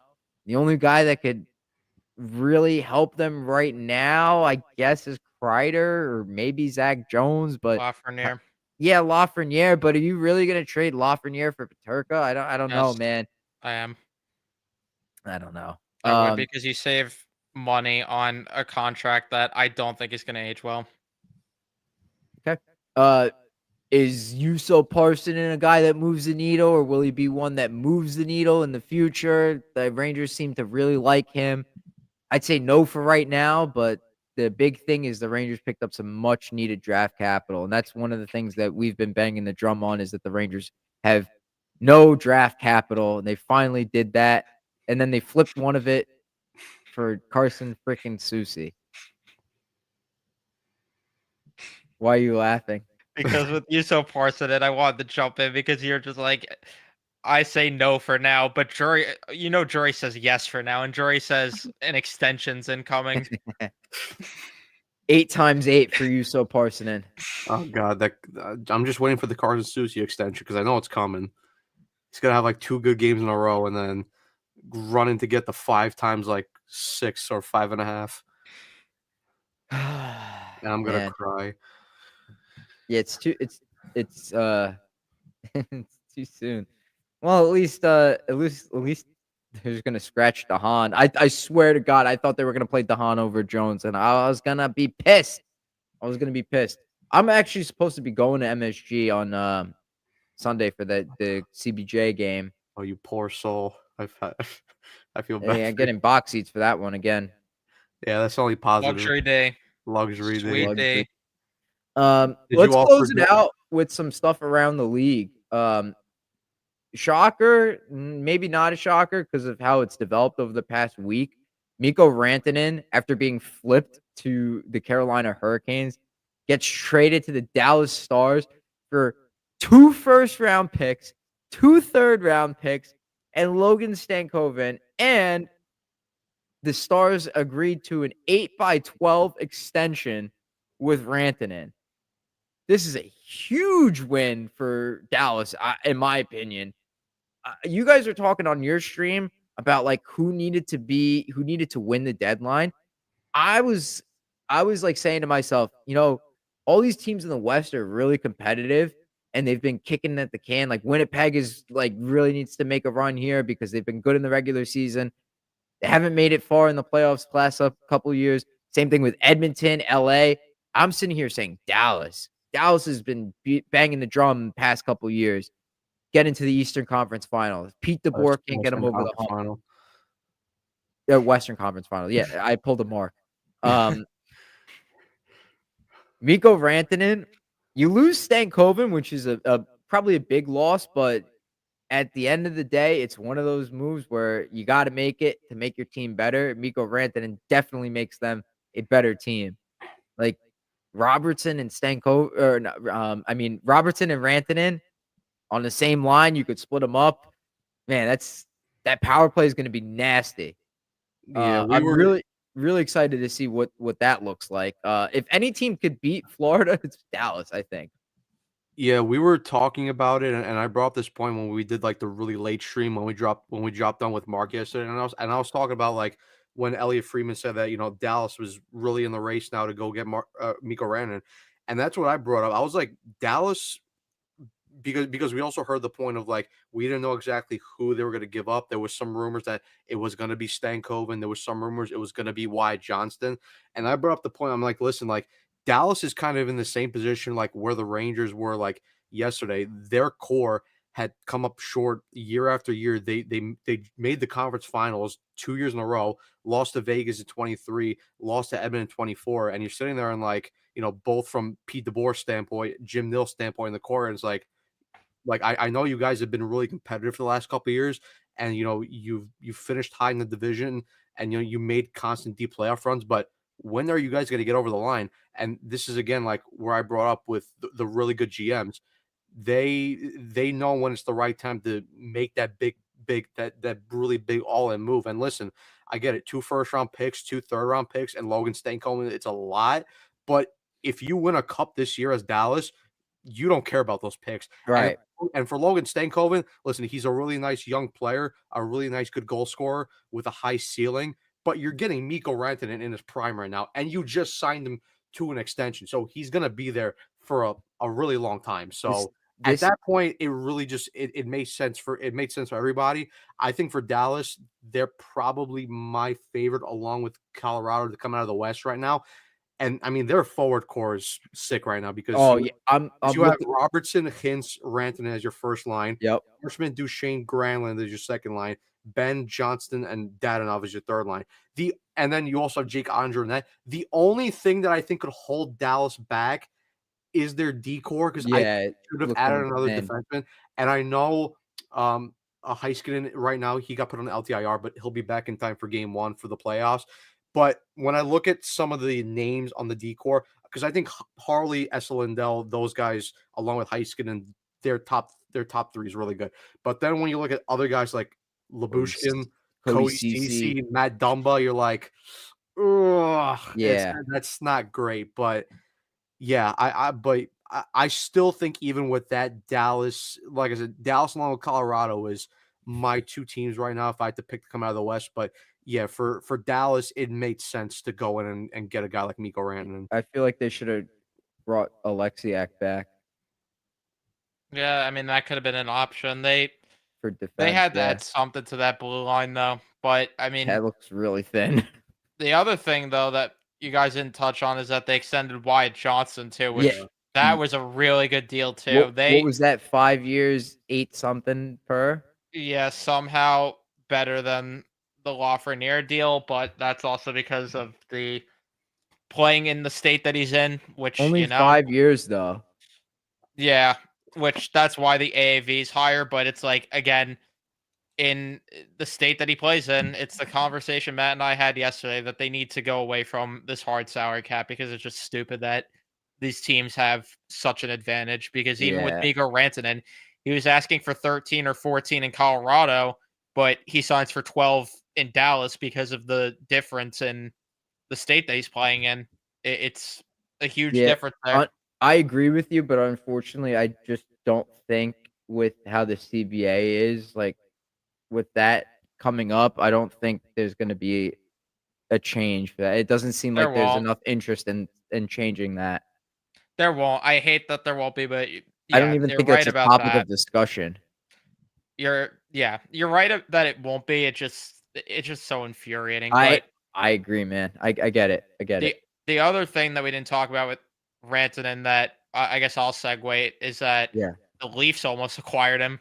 Yeah, and what was they- that offer? It was It was chaotic. They offered, I think, 2 first-round picks, their 2 top prospects in Fraser Minton and Easton Cowan, and then I believe additional draft picks, which I guess that's what we talked about at the start of this episode, though, is that Rantanen deal held up the entire deadline because it caused Toronto to pivot last minute. See, Carolina didn't have time to pivot. Tulsky admitted that the Man. Rantanen deal took so long that they couldn't get Besser or Raquel, which were 2 guys they targeted. But if that deal with Toronto, Carolina should have took that deal instead, in my opinion. I get that the fear of playing Rantanen in the playoffs, but at the end of the day, you got to do what's best for your team. That deal, and he probably wouldn't have extended in Toronto because the taxes would have been ridiculous there. yeah. And Toronto is in no position to give Rantanen north of 13 million. Do we think that trade would have gone through if he didn't get extended? Because that was the big thing with the Dallas trade is it would have gone through only if that extension was signed. I think that would have been different because of the fact that we heard that the deal was falling apart with Dallas because Dallas wanted the extension, but the other teams that were interested didn't care as much about the extension. So Toronto just didn't care about signing him to an extension. They were willing to do that without an extension. Yeah, looks like it, without an extension, yeah. See, all right. See, now I'm like looking back at last season and I'm saying, why the fuck did we hold on to Gabe Perreault instead of trading him for Jake Gensel? Yeah. I don't I get it now. I get it. Yeah. I never want to prospect hug again. Yeah, you just can't. You have to give to get in this league when if you're you in want a position to win, of course. Exactly. Yeah. And when you look at it too, from Toronto's perspective, they basically took the assets that they were going to use to acquire Rantanen and acquired Lawton, and they acquired Carlo. Carlo's a good fit for them, but let's be real. It would have been better to use those assets on Rantanen. You The still have only guy Easton that didn't, Cowan, right? yeah, Easton Cowan's the only piece that remains from what would have went in that deal, and then second round picks. But they essentially moved the same assets because they still moved 2 first round picks this deadline. And again, would you have rather Rantanen or Carlo and Lawton? I know my answer. You go get Rantanen. Like we also brought up, like I brought up the point that Dallas was desperate to really get over the line and win a cup. I mean, Toronto's desperate as well. If you're willing to go that much for a guy like Mikko Rantanen without an extension, and the likely fact that you're not going to re-sign him because also Mitch Marner is hitting the open market next year, so you probably would have to pick between one of them. And knowing since Mikko Rantanen wanted just the highest amount of money possible, he was going to pick a team probably with no state income tax. But again, and if Toronto got him, and probably ultimately like a big thing that probably held up the deal and why Carolina didn't take it, because I think if Matthew Knies was in that deal, I think that trade would have went through. But hypothetically, if Matthew Knies went the other way and they brought in Rantanen, their top 6 would have been insane. You're talking about a top 6 of Mikko Rantanen, Austin Matthews, Mitch Marner, William Nylander, John Tavares, and Max Domi. I mean, that's insane. I get why the Leafs didn't want to give up Knies, though, because you have to extend Rantanen or win the cup then at that point. Because if you lose Knies and don't bring Rantanen back, that's a tough. You're screwed. Because then you have like Marner. You have to think Marner might leave too. It's Marner's reported gonna that he's leave, testing the market. or maybe. I think he's gone. What was I just gonna? Braden Shen. If you were gonna offer all that for Rantanen, you wouldn't go after Braden Shen. And if like that deal fell through, why would not pivot to Braden Shen instead of Scott Lawton? That's a fair point, but like I guess Braden Shen as a third line center is significantly better than Scott Lawton as a third line center. And you gave up a first round pick for a 3C. Yeah, I agree, but I think at that point they figured, all right, well, if we're not going to get the quality, let's just go for the quantity. And they probably just viewed it as, all right, let's just get Carlo, get help on the blue line, and then get a 3C anyway. Yeah, I guess. That's the only way I could really justify that. Price on Braden Shen? I heard 3. Did someone on your stream say 3 first round picks? 2 or 3, yeah. What the hell? Why is he under contract for yeah, he's under contract for a bit, and he's the captain there. I mean, it makes sense why they want a big return. I think 3 first is absurd. I think 2 first is more reasonable. 2 first and like a prospect, I think. Yeah, I think that would have been. I think Shen would have been moved today. 3 years after this year, he would have been moved today if the return was 2 first. But yeah, I mean, team's not moving 3 first to get Braden Shen. Like you could offer. You'd rather wait at that point to offer sheet a player in the offseason, just give up a 4th first round pick. Like, I'm sorry, Braden Shen's good, but why would you give up 3 first round picks when, like I said, I'm sure there's an RFA coming up that you could give 4 first to offer sheet. That would be better. The other big move, shocking at the last minute, was Brad Marchand got traded to the Florida Panthers. Crazy in division trade. Rival teams, man. Like I was told that's illegal. Playoff opponents the past 2 seasons. The team that eliminated them twice in 2 years. That's who the Bruins traded their captain, franchise player, to. What is Don Sweeney doing? And he only got 1 pick back. Yeah, Don Sweeney. I hate Troy, but Sweeney's another level. Wow. I gotta say, I'm sorry, Boston fans. I'm sorry. That's a slap in the face. You lose Bergeron to retirement, right? You lose Krejci to retirement. Yep, to retirement. You have that record-setting season. You lose the cup in 2019. Then you have the record-setting season. You go up 3-1. You blow that series to the Florida Panthers, who go all the way to the finals. Then you lose to the Panthers the following year in the second round.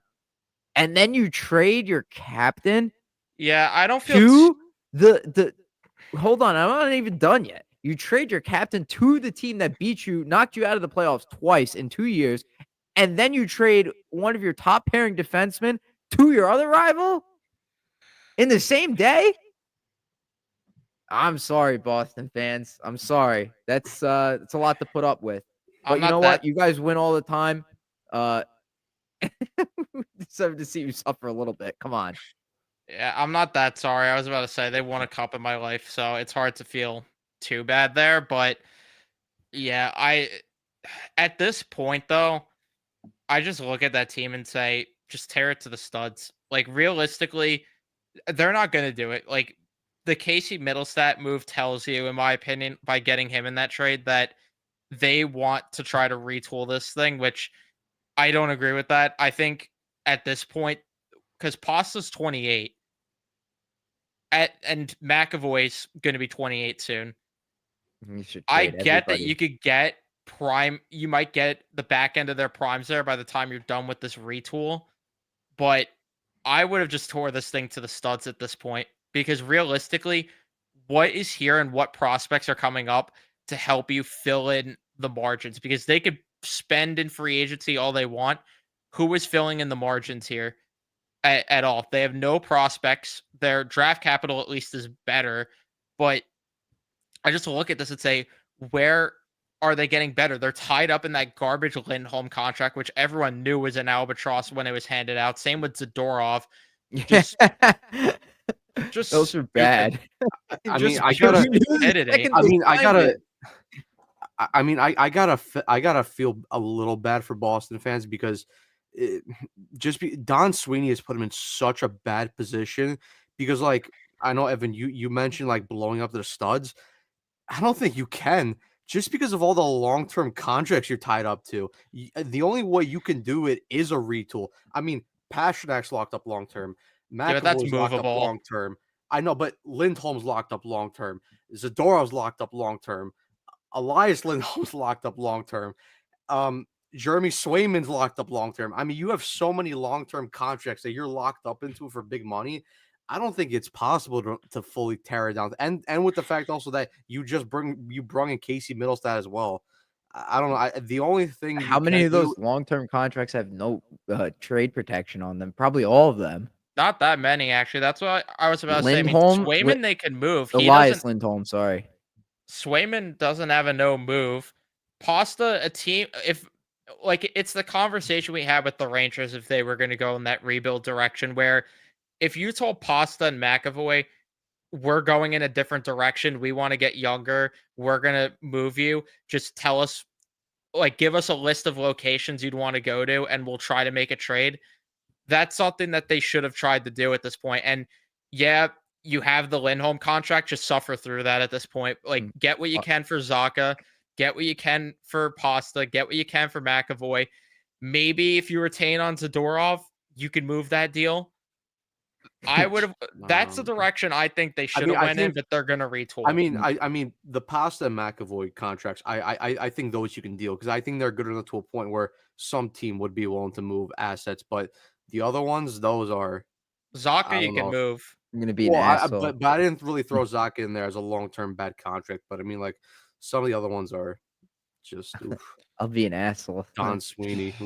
Trade Kreider back to the homeland in a first round pick Let me for tell you- McAvoy. let me tell you Fox something. McAvoy is your first pick.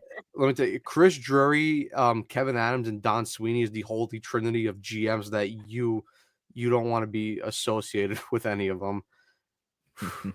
My problem though with Boston retooling is again like, where is this roster getting better in any way? It's just like they're gonna have to overpay in free agency, and it You have just any didn't work out for them. prospects? Now it's like, no, they have nothing in the farm system really. I mean, who'd they draft last year? I'm trying to even. I don't know. If they had their first round. Oh no, they pick last traded. year. They drafted Letourneau. That's right. And Letourneau's been assing the NCAA right now, so it's like there's no silver lining right now. Man, I don't think. Yeah, I don't think a retool is going to be successful either for them. I think they're screwed. oh, they're fucked. Yeah, like They're fucked. as much as we feel like the Rangers are fucked, Boston is in. This is literally what I was about to say. They're in a worse position somehow than the That's Rangers are. Nuts.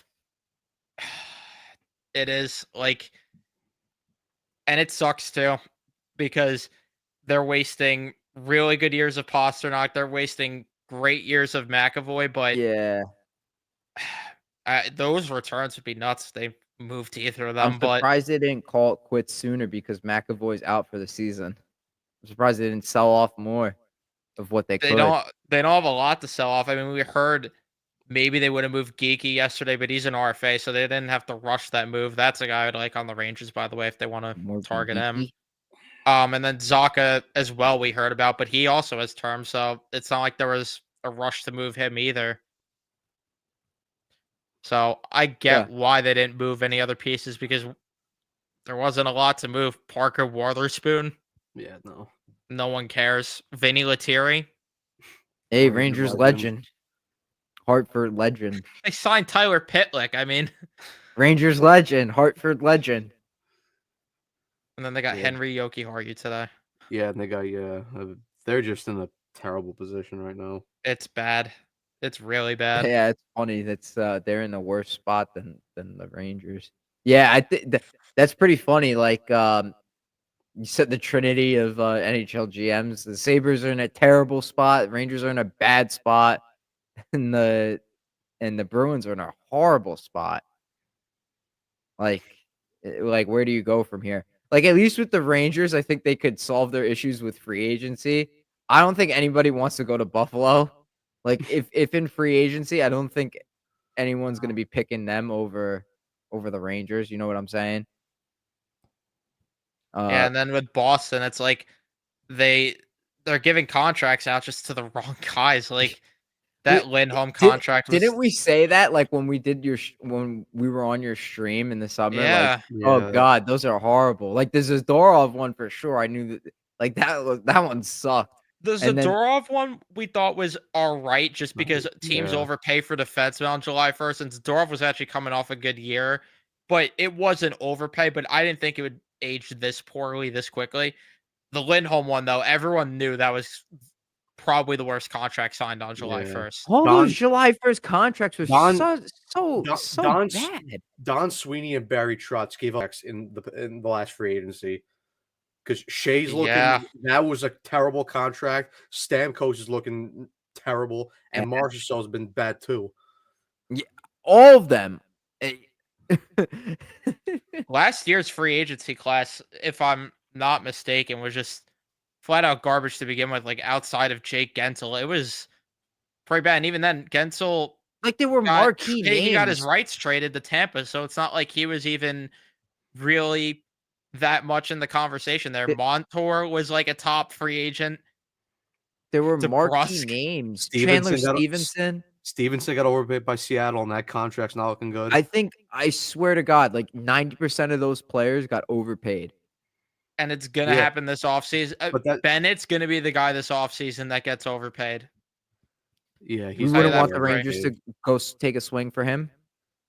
I'd be intrigued by it, but I'd also rather wait for the next offseason. There's so many better options coming up that's like Eichel and McDavid. But- yeah. But that's the thing, Joey. Like you brought up earlier in the stream when you were saying like the Rangers' path to going back to being a successful team is to do free agency, but we've seen it many times before. What are the odds that you could build a team, a cup-winning team through free agency? It's not. It's not the way. Yes, I agree. And again, I it's know. unless Eichel or McDavid hit free agency, because again, there's no guarantee both of those guys hit free agency. I think McDavid's going to hit free agency just because he's going to test the market, and I think personally he'd be dumb not to test the market, but that's just me. But again, this is why I don't know how Vegas creates a cap space for Eichel. I don't know how they do that. But never doubt Vegas, because they'll always find a way to do something. But again, this is why if you want to build a successful cup team, you got to tear it down to a proper rebuild. And we know that the Rangers You don't have are the capable patience for that. of doing a proper rebuild. Well, I mean, like me personally, I would have the patience to do it, but ownership doesn't. me, you, and Evan and other people would, but Yeah, but it James that Dolan, it doesn't come James up. Dolan, who cares about playoff revenue the most, he doesn't. Like, that makes sense too. Like, you gotta keep the lights on. I He's understand that, running a but business. I understand that, but look at the Knicks. They were so bad for years, and they had such a long playoff drought, and they still sold out crowds. Like the Rangers, even if they're bad, the guard's not going to be empty. Was that a People are still going to rebuild go. though? What? Like, all those Well, years no, in they were just dysfunctional. But that's Yeah. even worse when you're dysfunctional and there's no like there's Light no at the end vision of the of a tunnel and future. direct. At least if there's a proper rebuild and you suck for a couple years and there's a clear direction on what you want to do, people will still go and come and pay because at least there's a clear vision at the end of the road.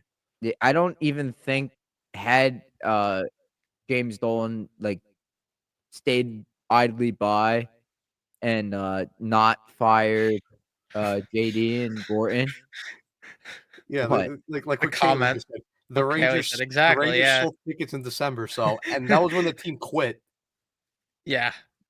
Yeah. I don't think the rebuild would have worked even if Gorton and Davidson stayed. I think the same issues would have happened. Like, Yeah. same deal with Kakko, same deal with Lafreniere. Like, the third line players, like, all these guys are busts. Like, I think the same thing would have happened. Well, Because it's not about them, it's the executives underneath too.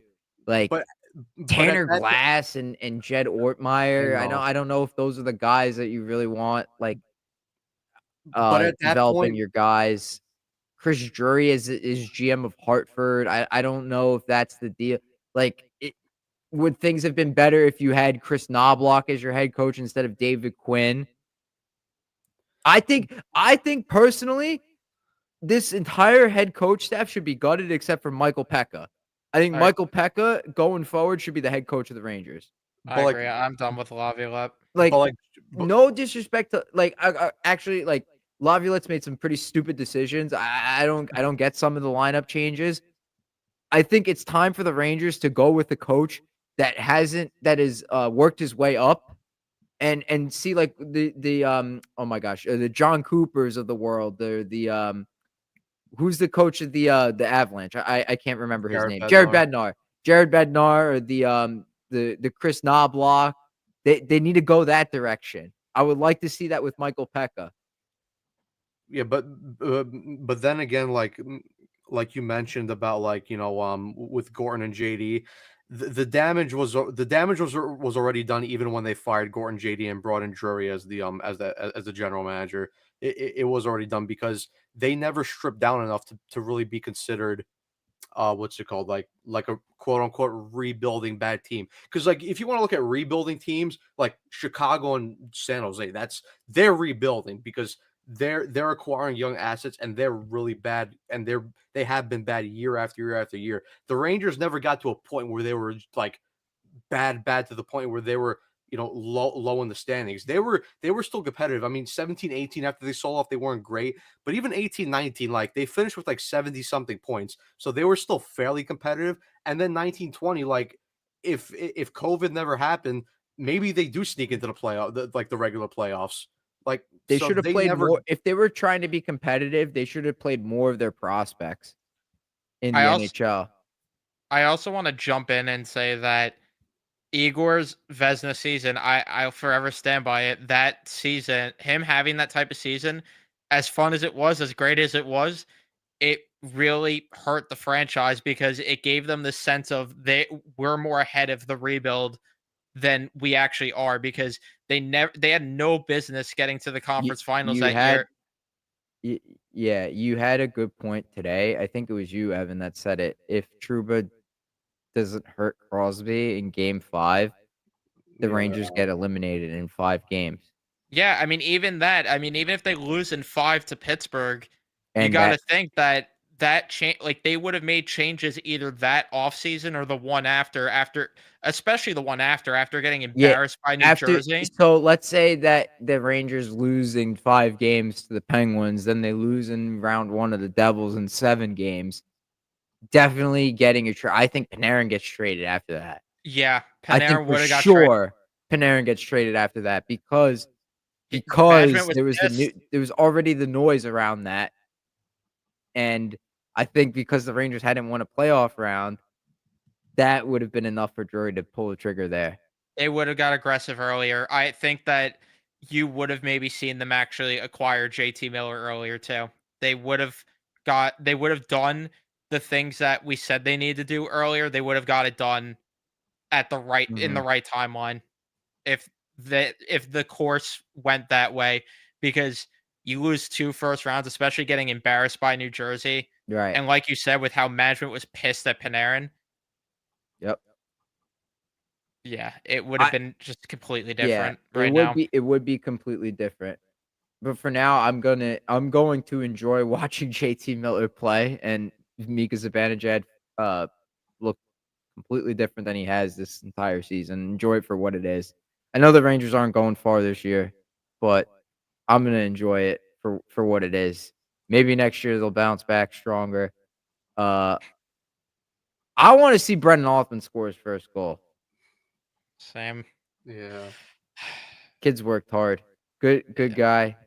Steven has a good relationship with the dude. I hear a lot about him all the time. Yeah. I got nothing else to add. We're gonna go in for too long. 2-hour ice cold takes episode. Jesus, man. This You is guys are new. in for a treat. This is like 2 hours on top of like what Evan and Matt already did, like at least 7, 8 hours. It's like a Scott Hansen of like this is 7 hours uninterrupted NFL action. Yeah, you're getting that with the Rangers today. So you're welcome. I wish I got paid per hour for this because I actually would have got a decent paycheck. Probably. You know what's funny? I said that I'd rather listen to you guys and than the guys on NHL Network. The funny thing is they get paid and they still suck. So annoying. Yeah, that might have just killed any of my chance at getting like a job in TV. But you know what? I get to speak my mind because this is America. The and pizzeria it is. I could Well, say if whatever I anything, want. then hopefully you get a gig and then you show them how to make it better. That's right. Just like the guy that's been in radio for 25 years saying that you can't get a job. Right, Evan? Oh yeah, that guy. Yeah, that guy. Yeah. Well, anyways, Ice Cold Takes the movie is wraps, episode 218. Special IMAX. thanks to Matt and Evan from Ranger Central for joining this episode. If you haven't already, make sure you like and subscribe to Ice Cold Takes, the YouTube channel. Go to Ranger Central, their YouTube channel. Follow them on all socials, TikTok, Instagram, Twitter, or X, whatever you want to call it now. And yeah, hope you guys enjoyed the stream. I'll just add this in with baseball Go season ahead. coming back. Make sure to sub out and check Met Central because season's starting in a couple weeks and we'll be uploading plenty on that channel. Perfect. Yeah. Mets and Rangers. That's the way you go. It's not Rangers Yankees. Mets Rangers. That's how you do it. Mets going all the way this year. Rangers, I don't know what they're doing this year. No idea. I'm tired. I've been doing pizza all day. Now I'm doing hockey. I'm crazy. I'm tired. Good night, everybody.